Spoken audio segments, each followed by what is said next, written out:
we've seen in the past that some of the best players in the NBA will have some of their best seasons coming off international play, whether that's the Olympics or even FIBA. I remember Derrick Rose won MVP after playing in the 2010 FIBA. LeBron, Kobe, D-Wade, Melo, they all had incredible seasons after the 08 Olympics. LeBron even also had his best season after the 2012 Olympics. That was the famous 2013 season. It's just, being around so many great players, so many other great players, you really learn so much and it motivates you to play at a different level. And I think that's such an interesting storyline heading into this coming season for a bunch of different players. I think Devin Booker is one of those players because this dude is sort of smack dab in the middle of his prime, and I can only imagine the type of, not even like massive things, but just like small little tips and tricks he learned, spending so much time with a LeBron, with a KD, I guess more time with KD, I should say, and Steph Curry.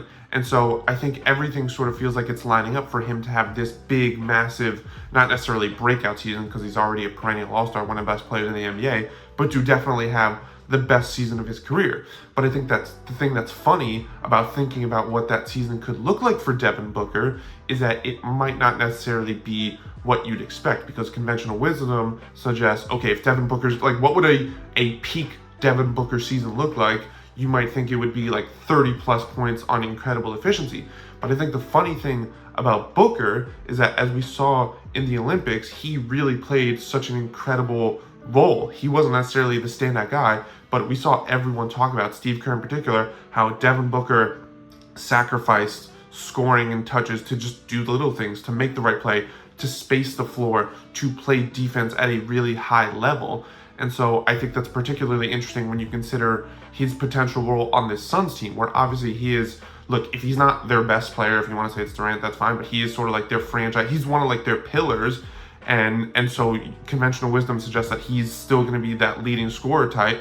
But what's also interesting is that, the Suns, it's, with Booker, Durant, and Bradley Beal, it's all this talk about, who's going to sacrifice and who needs to sacrifice and there needs to be sacrifice.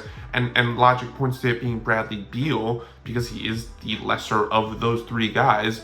But I think what could be interesting to see coming off these Olympic experiences is that it might not be Beal, it might not be Durant, but it might actually be Booker to sort of take a step back in terms of offensive burden, because we saw him do it so well in the Olympics, and maybe this is sort of like a new chapter for him. I'm not saying he's going to go from averaging, 26, 27 points a game to like under 20, but I do think like it's much easier for him to sort of take a step back and sacrifice and do the little things like the way we saw him do it in the Olympics. I think it's much easier for him to do that versus a Bradley Beal, who I just don't think is capable of doing that, and I also think he's older, and Durant can do it, and I think does it to an extent.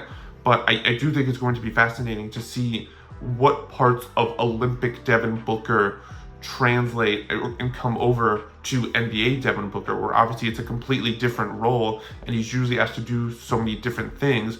But I do think that, like, with the way the Suns are constructed, where you could have Durant and Beal focus more on the scoring, like, I think it's like to ask Beal to become a defensive stopper and floor spacer, like, I think we've seen him, like, it's just not who he is.